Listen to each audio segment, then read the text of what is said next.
Hi, I'm Jean Elliot. I'm making music in Western Sydney, northwestern Sydney. I write about the bush and bogans and stuff like that, and that's what my EP is about, which is what we're talking about today. What does the album mean to you? Can you elaborate a little bit more on what you mean by bogans and the bush and stuff like that when you write about it? Um, well, I feel like that sort of just sums up like where I live. Like, I think a lot of the EP was inspired by directly where I live, and then just sort of making like a fictitious story out of that. Yeah. And it's sort of surrounded by bush and real like I don't know hard yakka Aussies. Um, and I feel like all the imagery I use of pubs and all that is sort of just inspired by what's around me. So I guess it's a bit of a love letter and critique of where I live.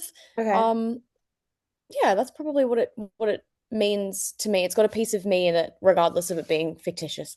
And how do you think it differs from your other releases? I was listening to some of your other songs, like White Marquee and stuff, and I love them. They're amazing. But I feel like there's such a difference in tone between this new release and your old releases. Is that like a maturity thing, or is that sort of like you exploring new fields? I mean, I hope it's a maturity thing a little bit. Um, but there are some songs in the EP that I wrote like at the same time as I wrote White Marquee. So like Beneath Your Sun, I wrote in the same like week. Yeah. Um, but I guess songs like White Marquee and Double Edged Sword, like my first releases, they were sort of more about like personal things that happened to me. Whereas I feel like with the new EP, I tried to like take some personal experiences and then turn them into something else, like like a new story or something like that, or apply them to characters that weren't me. Yeah. So maybe that is a maturity thing, but Yeah. I think it allows me to be more creative. Yeah, of course. I was curious about your sort of influences and not just in the sense of like what music do you listen to, because while that is interesting, you speak of like living out sort of in the bush, like I said before, like in the country a little bit. How does the place you're writing in affect how you write? Say that the place I'm from does influence me mostly just because I think it would influence anyone. Like I think where what you're surrounded by and what you look at every day and the people that you meet sort of just influence what you're concerned with, I Yeah. suppose. And like I think everybody is influenced by nature one way or another. Like people take walks to calm down or whatever, but I guess when you're driving through it every day, you I guess see some of the more gnarly parts of it. Like I guess, I'm driving to work and it's like roadkill, just like these beautiful kangaroos that are dead. Yeah. And so you're like, oh, it's a Yeah. different vibe. Um, and I guess the kind of people that live out here are probably, I don't know how to describe it. I think everyone's circumstance sort of, like I said, influences what you're concerned with and the type of issues that you think are important to you. Um, like we get here with a lot of natural disaster, like a lot of like fires and floods. And I feel like when I first started writing music, a lot of my music was about that. Even like if it wasn't super personal, it was just sort of about the landscape. Because I guess when things affect you, you just want to write about it.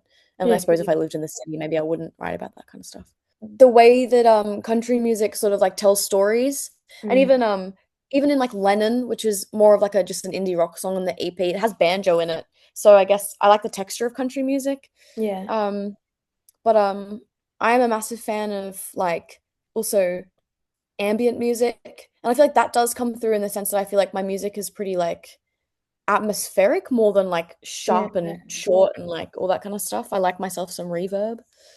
Um, I'm a big fan of Ethel Cain.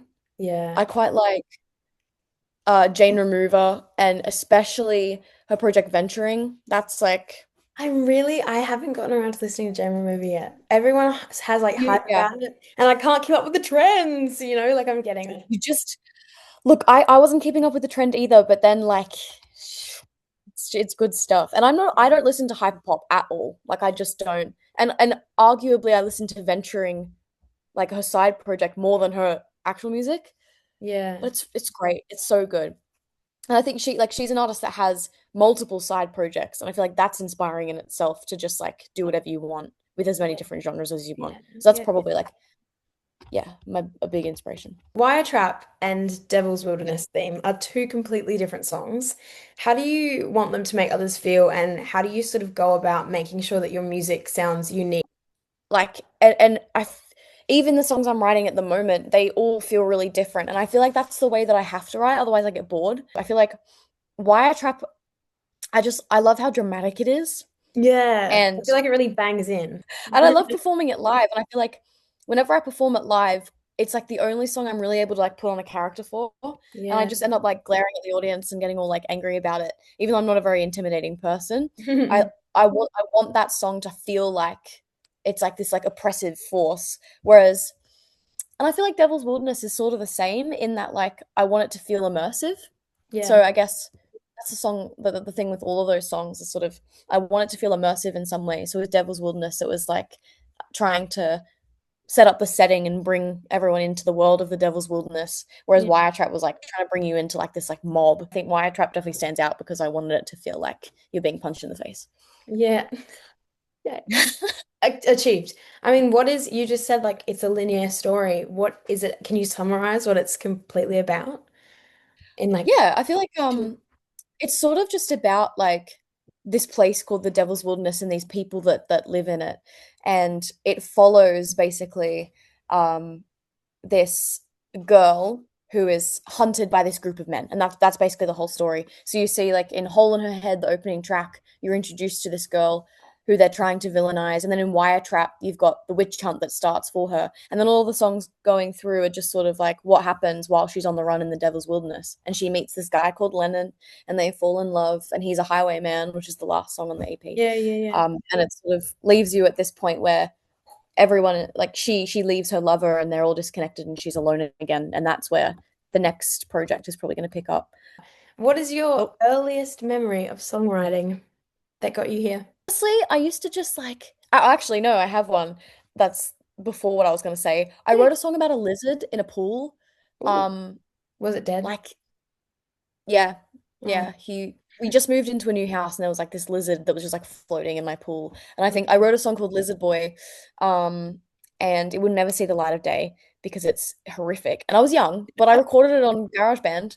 And I feel like when I first started writing, I thought that I couldn't be serious about it because it was too cringe. I was like, no, I can't write about my feelings. I just have to write about lizards and pools.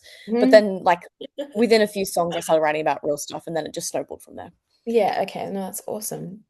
And what can listeners and fans expect for the future of of your project?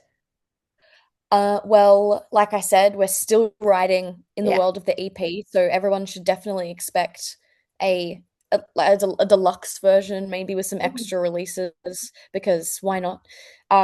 But there will be also a continuation of this story in our debut album, hopefully. Who knows when that'll come out, but it's happening. It's on the way. It's being written.